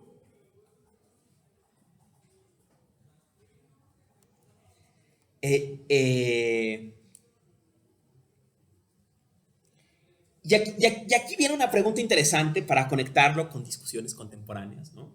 Hemos estado ahogados en papers y papers y papers sobre la discusión de inteligencia artificial en los últimos 3 años, 5 años, ya basta, ¿no? Y una cosa que los grandes conocedores de Turing dicen, ¿no? Con mucha razón, es que no hay que olvidar que la discusión de inteligencia artificial es solamente una estrategia para llegar a la discusión sobre inteligencia a secas, ¿no? ¿Qué es inteligencia, no? Entonces, no, la inteligencia artificial. Decía, bueno, la pregunta por inteligencia artificial en última instancia es ¿qué es inteligencia? ¿Qué vamos a entender por inteligir? Y luego vamos a ver si artificialmente es posible que una máquina lo haga, ¿no? Si volvamos a ver la pregunta en términos de Horkheimer, si inteligir es definir medios efectivos y calcular probabilidades, sin lugar a dudas las computadoras lo hacen de maravilla, ¿no? Sin lugar a dudas, ¿no? No hay ningún problema en esto, ¿no? Pero también la calculadora lo hacía bastante bien, ¿no? En su dimensión limitada, ¿no?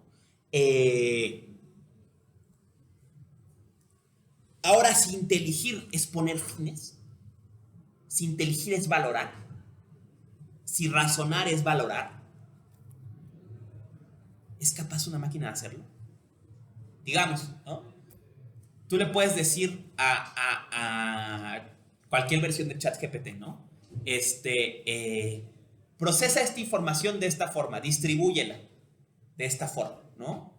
Agrúpala de esta forma, asocia estas dos informaciones que ya tienes o las que sean.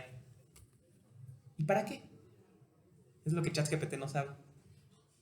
Ahora, ¿qué es razón? Esa es la pregunta que queda pendiente.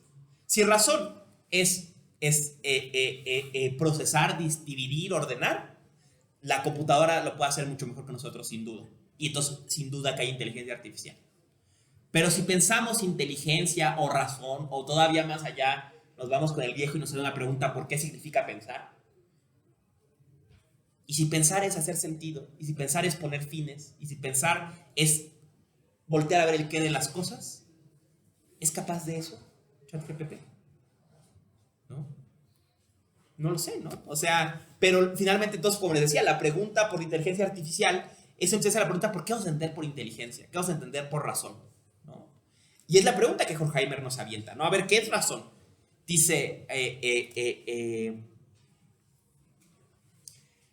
antes queríamos, Platón, el paradigma de la razón objetiva, quería al rey filósofo. Dice, hoy en día queremos al rey ingeniero, al rey que articule los fines, al rey que articule los medios, ¿no?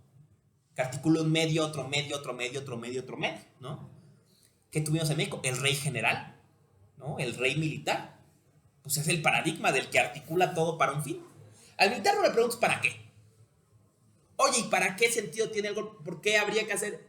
No, mira, tú dime a quién quieres que mate y yo me encargo que esté muerto, ¿no? O sea, ¿pero para qué? ¿Pero por qué? No sé, ¿no? Esta articulación, ¿no? Del para qué sirve o el cómo y del qué es, ¿no? Sería la gran distinción, ¿no? Dice, y claro, aquí vamos a ver a Horkheimer, obviamente discutiendo con su contexto del momento, que es la filosofía norteamericana, ¿no? Y va a empezar su batalla contra el pragmatismo, ¿no? Dice, es que el pragmatismo es la filosofía de la razón instrumental, ¿no? El pragmatismo, que hoy sería su versión moderna, sería el fisicalismo, es la versión de sí, ¿no? La ciencia va muy bien, hay coordenado, la filosofía solo tiene que ayudarle, y ahí va, no hay que meternos en nada, ¿no? Y es una filosofía, y esto pasa también mucho, él dice, el pragmatismo es la filosofía de los esclavistas, dice Horkheimer, porque es la filosofía de los que aceptan el mundo como es, ¿no? Pues así es, ¿no? Así es, o sea, una filosofía que solamente te dice el cómo, pero no el qué, ¿no? Te puedo decir cómo hacerlo, pero no si está bien o está mal, ¿no?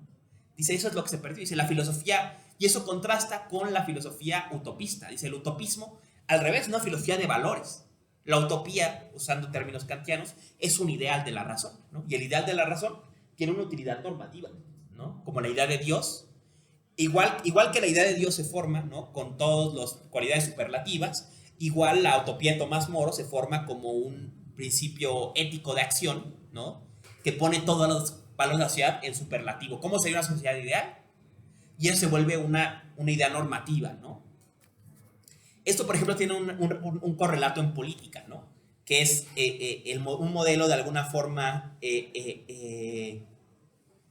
cientificista, mecanicista del desarrollo social, ¿no? Contra el modelo voluntarista, ¿no? Hay una idea de que la sociedad cambia sola por sus propias fuerzas internas y que tiene una direccionalidad propia. Y esta otra idea, pensadores como Malatesta, que dicen, no, o sea, las cosas no cambian hasta que tú no las cambies, ¿no? Se reproduce lo mismo hasta que alguien no, es una gente que dice, no, eso no está bien, ¿no? Y es la importancia en que estos pensadores recuperan la ética, ¿no? Decir, no, espérate, ¿no? Sí hay que tener valores, sí hay cosas que están mal, sí hay cosas que están bien, ¿no? Y eso es la capacidad de la razón, no necesariamente calcular medios.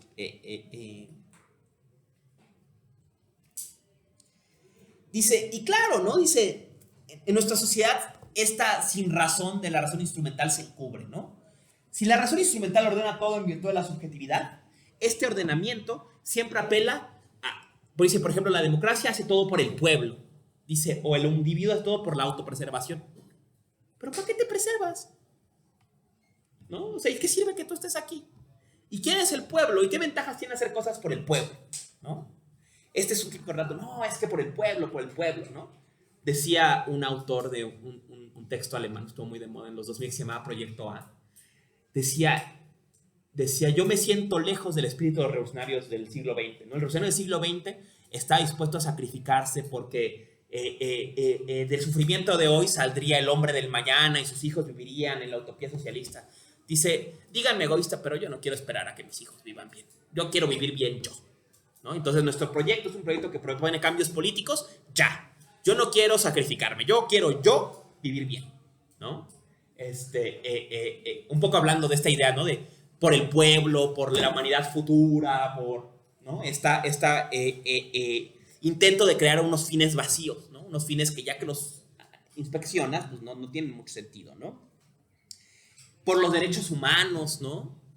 Y este de dejar de autoconservación, no, es que es por la humanidad, por mantenernos aquí. ¿Para qué? O sea, pero ¿para qué nos mantenemos, no? Hay una película muy boba en Netflix, ¿no? ¿Cómo se llama? Te expone que la humanidad se va a acabar y la única solución que encontraron es que van a crear una nueva especie humana medio híbrida que van a mandar a otro planeta que continúe. Y dicen, bueno, los humanos actuales se van a morir, pero la humanidad continúa. Yo dije, güey, qué idea tan estúpida. O sea, todavía puedo entender que hay un valor en que las personas actuales no sufran, pero que la humanidad como idea continúe. O sea, ¿qué importa? ¿Y por qué la estaría financiando un gobierno? O sea, mi idea tan tonta, o sea, no tiene sentido. O sea, ¿qué importa que la humanidad continúe, no? Y muestra, aunque eso cueste que los humanos concretos que existen ya no continúen, ¿no? Luego dice otra idea muy, muy fuerte, ¿no? Y esta es una idea muy fuerte que yo creo que pensadores tan racionalistas como Kant les costó siempre aceptar, ¿no? Luego lo veremos en textos de Kant como sobre la paz perpetua, ¿no? Kant, por ejemplo, ese texto dice, lo adelanto, lo veremos en su momento, dice, la guerra está destinada a acabarse porque la guerra es irracional. ¿Por qué es irracional? Porque supone un consumo de recursos excesivo, entonces, y una situación de amenaza. Entonces dice, por puro egoísmo, los individuos y naciones tenderán a crear una sociedad de naciones que prevenga la guerra, porque eso es lo más conveniente, ¿no? Eso es lo que pensaba Kant en la paz perpetua, ¿no? ¿Qué descubrimiento, no? Aquí le presentan Horkheimer por un lado, Ernst Junger por otro, ¿no? Decir, espérate, o sea, que un proceso sea en sí mismo irracional, no quiere decir que dentro de él no opere una razón, ¿no? O sea, la guerra es racional, o sea, está bien planeada. Su fin no está planeado, ¿no? La economía moderna está perfectamente bien diseñada, por un fin absurdo, intangible, sin sentido. Pero ella misma, en su interior, tiene una razón, ¿no? O sea, que piensen en una... Piensen en estas máquinas, ¿no? Que usan mucho los comerciales, ¿no? Que una bolita cae y empuja un carrito, y el carrito cae y empuja... No, tiene un nombre, estas máquinas, no recuerdo el nombre. Pero son ejemplos de esto, ¿no? O sea, todo el proceso tiene su razón de ser. Pero cuando ves la máquina completa, no tiene sentido, no es para nada, ¿no? Aunque dentro de ella tenga una racionalidad perfectamente operada, ¿no? Y eso es lo que piensa Horkheimer que pasa en el mundo instrumental moderno. Todo es para algo, pero cuando pones la cadena no tiene fin. No hay nada que diga, y todo al final es para. O cuando quieres ver ese fin aparente, lo analizas y está vacío. Dice, nos queremos aferrar a valores antiguos, pues valores antiguos ya perdieron su contenido, ¿no? Todo es por Dios, todo es por el reino español o lo que sea. Pero al final lo analizas y tal cosa no tiene sentido. Porque lo que se perdió es la razón objetiva que preguntaba por los fines, que preguntaba por las cosas en sí mismas, ¿no?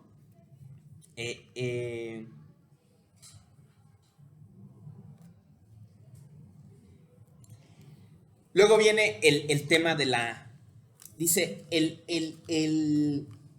la razón subjetiva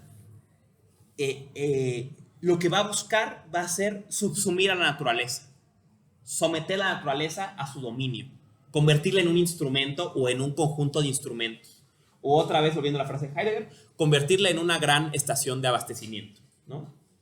Pero en este proceso, dice, lo que está haciendo no es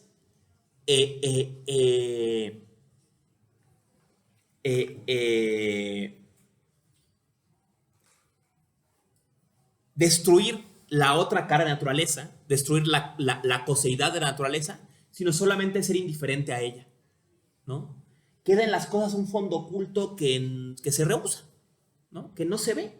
Porque a mí no me interesa el qué, sino el para qué. Y entonces ese qué de las cosas no es que desaparezca, solamente yo no lo ignoro, no me importa, ¿no? Yo voy a todo y le pregunto ¿para qué me sirves? Y su naturaleza misma simplemente queda olvidada, ¿no? Queda oculta, ¿no? Queda... y como su compañero señalaba hace rato muy bien, ¿no? Dice, y este problema entra en que hay algo en nosotras y nosotros que también es naturaleza, ¿no? Entonces, también la razón instrumental nos va a instrumentalizar a nosotras y a nosotros mismos, ¿no? Nuestra naturaleza. Horkheimer aquí solamente piensa cómo eso implica instrumentalizar incluso a los seres humanos concretos, ¿no? Como incluso los seres humanos concretos, los animales humanos concretos, seguimos el destino de los demás animales. Ser instrumentos. ¿Para qué sirven? ¿No? Todo es por la humanidad, pero Emiliano sirve para dar clases, ¿no? Entonces es un útil y está inventariado como un útil para la universidad, como un activo que utiliza para reproducir sus saberes, ¿no? Lo que sea. Los hombres jóvenes sirven para ir a la guerra, ¿no? Aunque la guerra sea por la humanidad, los seres humanos sirven para algo, también son útiles, ¿no? También devienen útiles, ¿no?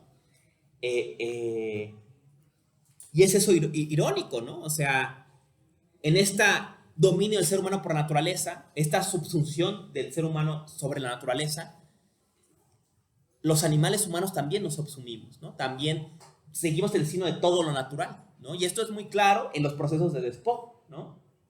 Es que esto es por la humanidad, por el género humano, por el bienestar del progreso de la humanidad y del país y lo que sea. Vamos a entubar este río, vamos a crear estas vías del tren, vamos a extraer el uranio de esta montaña, lo que sea, ¿no? Oye, pero ¿qué humanidad? O sea, ¿qué nación? Pues que la nación no seríamos nosotros. Pues, ¿por qué por el bien de la nación estamos llevándonos entre las piernas a los seres humanos, ¿no? Sino es porque los seres humanos mismos, los animales humanos mismos, devenimos también útiles, devenimos también instrumento, ¿no? Nos instrumentalizamos, ¿no? Y esta es la pesadilla de Horkheimer, ¿no? Con la que iniciaba la primera introducción y la segunda introducción, ¿no? ¿Será entonces el triunfo de la razón instrumental el triunfo del ser humano sobre todo? ¿O será el triunfo de la automatización sobre todo, ¿no? Un poco él está hablando obviamente del mundo socialista de su época. Dice, ¿y si el mundo soviético se extiende por todo el planeta? ¿Eso quiere decir que los seres humanos vamos a ser libres? ¿O que vamos a devenir laicas, Yuris Gagarians, útiles del proyecto soviético flotando en el espacio sin que nadie nos regrese, no haya plan para regresarnos a la Tierra? Vamos a devenir también útiles, ¿no? Dice, viviremos en el mundo de la automatización. En un tono parecido, y bueno, antes de eso dice, y esta opresión racional, y les digo, y hay alguna agenda que queda pendiente, o señala de alguna forma Horkheimer, pero que puede pensarse más, ¿no? Cómo también dirigimos esta relación utilitaria, instrumental, a nuestra naturaleza propia en nuestras corporalidades, ¿no? En su libro sobre el dolor, Ernst Jung analiza esto, ¿no? Dice, la modernidad está peleada con el dolor, porque el dolor te enraiza a la tierra, a la vida, ¿no? Si algo nos une con los demás seres vivos es que nos duele, ¿no? Cuando duele, ¿no? Cuando uno ve a un animal sufrir, sabe lo que es sufrir, sabe lo que es el dolor. Dice era un maestro zen, el cuerpo, mientras tengas cuerpo te duele, ¿no? El cuerpo duele, pero dice Junga, ese dolor nos enraiza a la vida, ¿no? Nos hace carne, nos encarna, nos hace animales. A los animales nos duele, ¿no? Al hombre no le duele, a la humanidad no le duele, pero al animal humano sí le duele, ¿no? Y ese animal humano puede reconocerse en el árbol que talan, puede reconocerse en el río que secan y puede reconocerse en el perrito que atropellan, ¿no? ¿Quién no ha andado en bicicleta y ve a un animal atropellado y se conmueve, ¿no? Y entonces vemos esos huesos tan parecidos a los nuestros asomarse, vemos esa sangre tan parecida a la nuestra y dices, claro, tú también tienes sangre, ¿no? Y yo sé lo que es derramar sangre, yo sé lo que es esa sensación, ¿no? Entonces el dolor nos enraiza a la tierra. Y dice Junga, por eso el hombre moderno no tiene dolor, no le duele. Y de ahí se desarrolla toda la tecnología de la corporalidad para eliminar el dolor. Dice, no en vano, y es un ejemplo que daba ¿cómo es este profesor de la facultad que daba Junga? Ay, no me acuerdo su nombre, no importa. Decía, por eso, en los comerciales de medicamentos, ¿no? Por ejemplo, los comerciales de Buscapina, ¿no? No se ve un cuerpo, se ve nada más un tubo que baja una bola, ¿no? O sea, esto no es un estómago, ¿no? Entonces, se apaga el dolor, ¿no? Es el cuerpo que ya no duele. Sí, es el cuerpo racional, ¿no? El cuerpo racionalizado.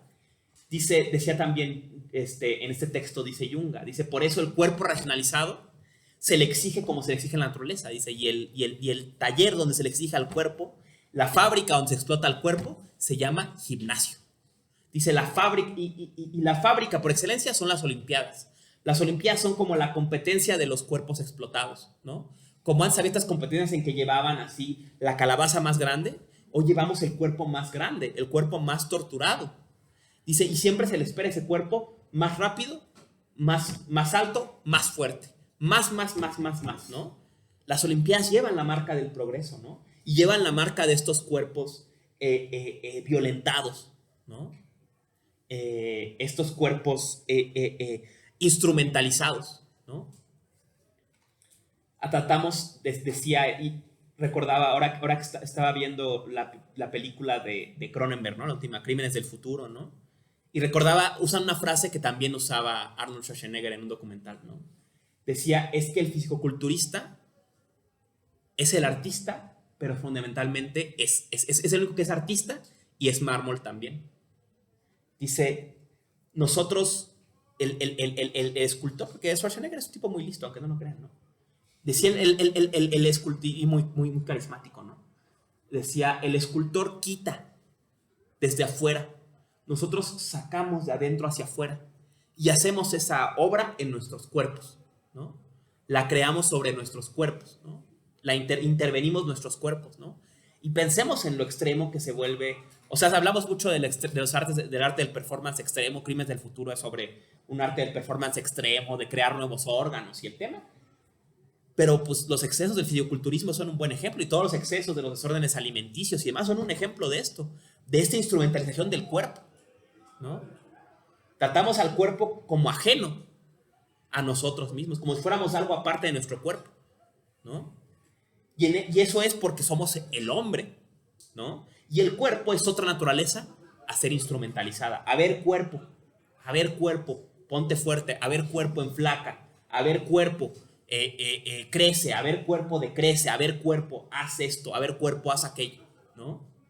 Esta instrumentalización de los cuerpos también tiene un carácter no solamente en que instrumentalizo los otros cuerpos, en que ustedes en tanto cuerpos devienen también instrumento de los fines de la humanidad, o nosotros en cuanto cuerpos, sino que lo interiorizo en el cuerpo que habito, ¿no? En este cuerpo que habito, también, incluso piensan en la frase, ¿no? También lo convierto en una naturaleza a ser sometido, ¿no? Y así como espero que la montaña me dé, así como espero que la vaca me dé, espero que la carne me dé, ¿no? Que me dé muchos años de vida, que me dé músculos, que me dé estar flaco, que me dé, ¿no? Y es esta instrumentación de la naturaleza que somos. Adelante, por favor. Sí, bueno, y en el dado caso, obviamente, de que ya se deje atrás como los fines, sino que más bien, como dices, recuperar esta espiritualidad en algún sentido, estos valores, ¿no también se encontraría actualmente, pues, en la modernidad, este sentido de valor en el utilitarismo? Es que es justo lo que dice Horkheimer, ¿no? O sea, cómo los valores viejos quedan vacíos y detrás de ellos solo hay esta instrumentalización. O sea, dicen los fideoculturistas, dice mucha gente fide, no es que mi cuerpo es un templo, ¿no? O sea, estoy sacralizando mi cuerpo y por eso tengo que cuidarlo. Y espérate, ¿lo estás cuidando? ¿No? ¿De veras lo estás cuidando? A ver, momento, vamos a ver si de veras lo estás cuidando, ¿no? ¿Sufres por lo que haces? No, pues entonces, ¿qué cuidado es ese, no? En fin, ¿no? O sea, y claro, esto es una cosa de la que los filósofos en el siglo XX hablaron mucho, ¿no? En el siglo XXI estuvo, con los trabajos de Anne Hathaway, estuvo muy en boga la idea del cyborg, ¿no? Y decía Junga, es que hemos malentendido, él decía mucho, el concepto de cyborg está malentendido. Dice, ¿quieres conocer un cyborg? Ve cómo el caracol se hace su caparazón. Dice, ese es el carácter cyborg o prostético del ser humano. No es que te metas una máquina en el brazo, es que lo integras a tu corporalidad, ¿no? O sea, les voy a dar un ejemplo bobo, la silla. En otro lugar del mundo la gente se sienta en el piso sin problemas y no se cansa. Nosotros no podemos porque somos cyborgs de la tecnología occidental de la silla, ¿no? Entonces nuestros cuerpos ya están articulados con este objeto técnico que es la silla desde hace 3000 años, ¿no? O sea, somos cyborgs hace 3000 años, ¿no? Llevamos la marca en nuestros cuerpos de estas tecnologías, ¿no? De esta tecnificación. Y también esta tecnificación se entiende como esta integración del cuerpo al mundo de los medios, ¿no? Y claro, podemos pensar en el ejemplo paradigmático del cuerpo del obrero, ¿no? El cuerpo del obrero, en términos marxistas, no es más que el continente de la fuerza de trabajo, que es el motor de la máquina, ¿no? El motor de la máquina capitalista, ¿no? Entonces el cuerpo ya es devenido un instrumento, ¿no? Y lo que hace el obrero es vender su cuerpo, ¿no? Y no vender su cuerpo, sino vender su vida, ¿no? Su fuerza vital, ¿no?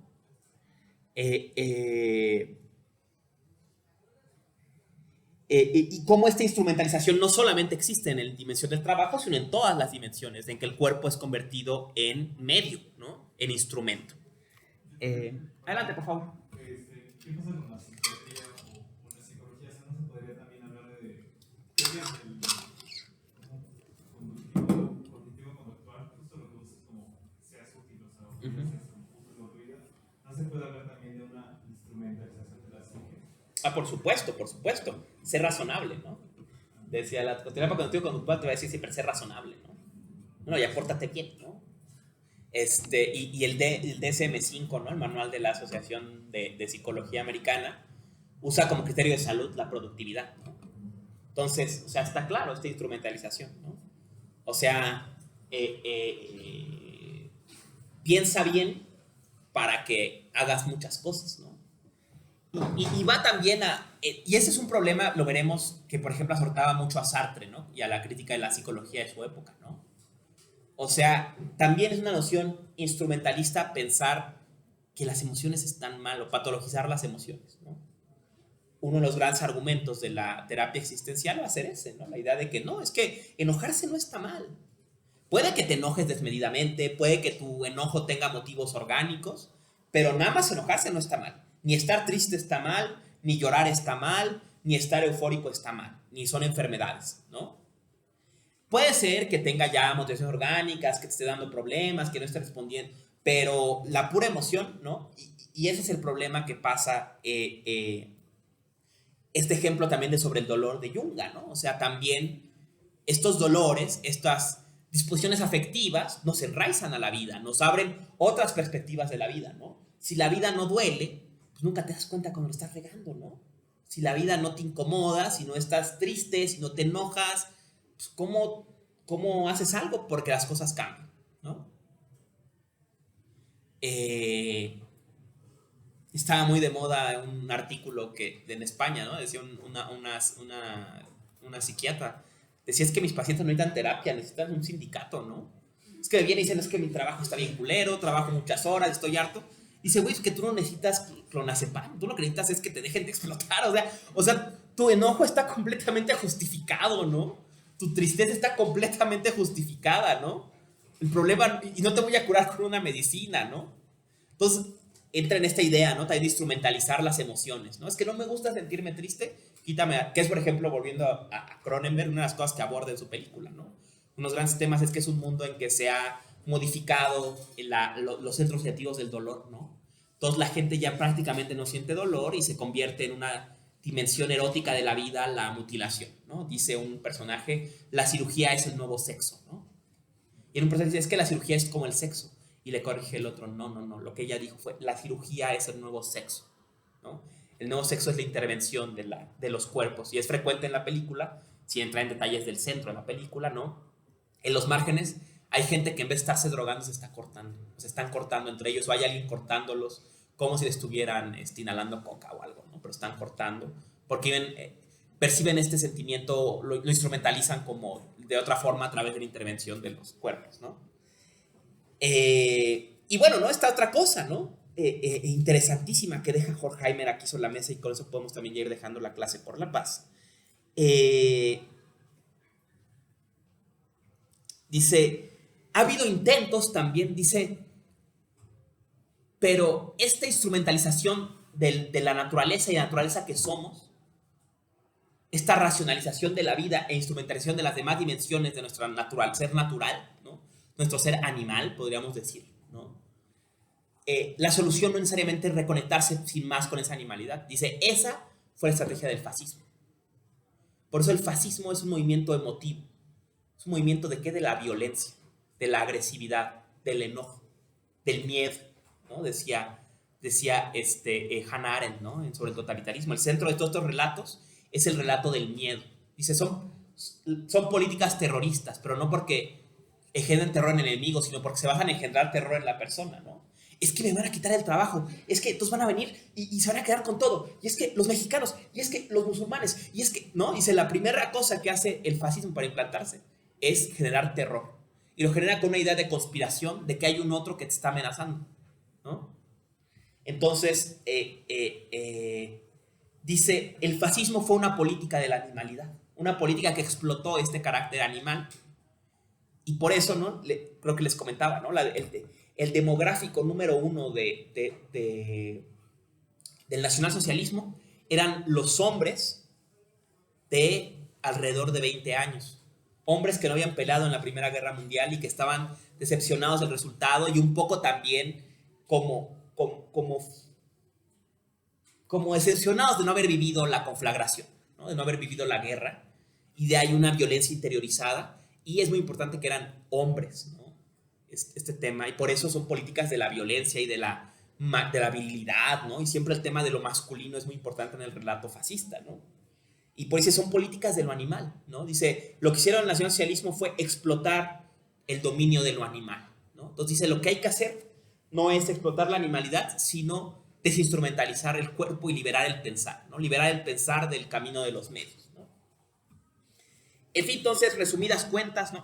Algo más que quería decirles, ¿no? Hay otro autor que recuerda mucho a Horkheimer en esto y que también vamos a ver eventualmente, que es Nishitani Keiji. Nishitani Keiji es uno del filósofo quizás más importante de la escuela de Kyoto, de la filosofía japonesa moderna.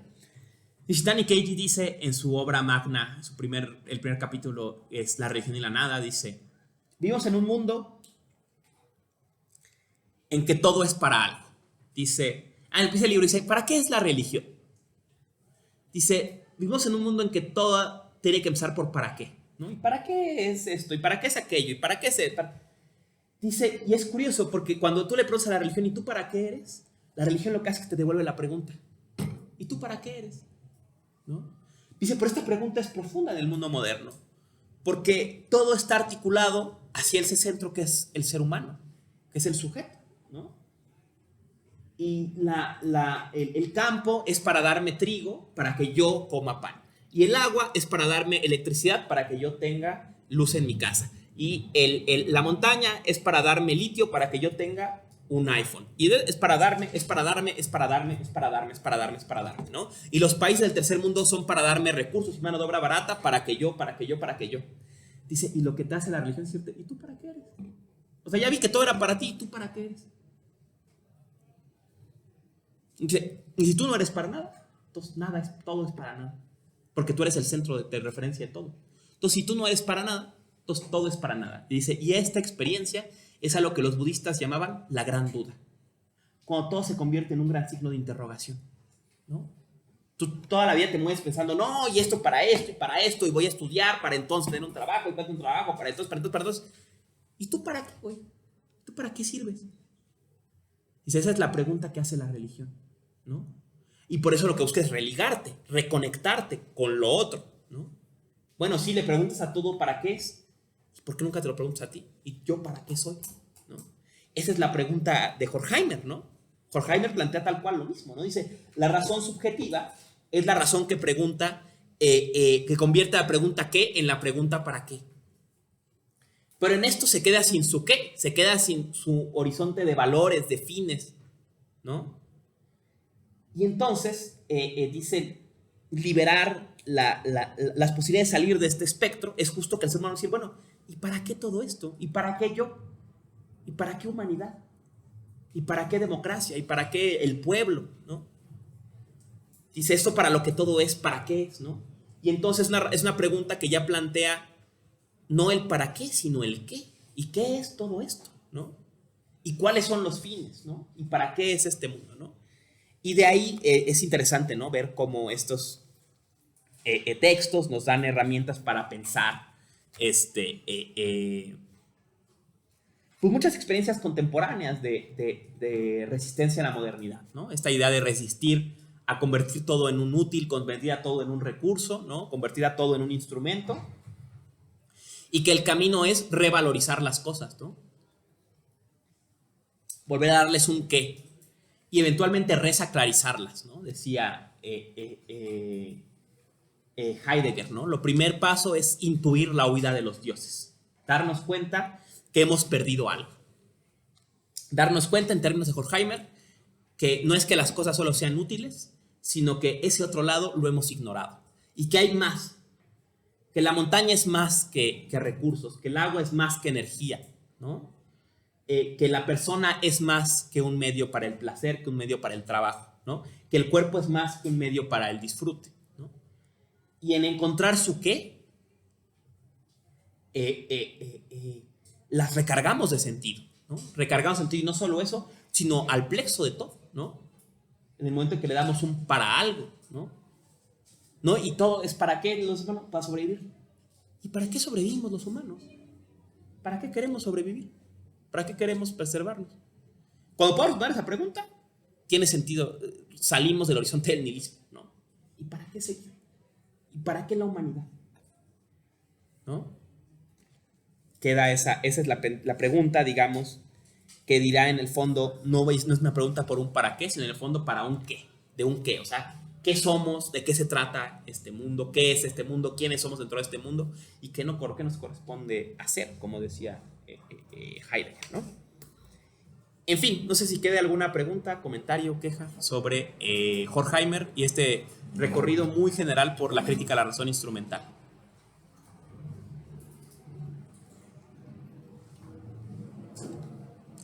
Va.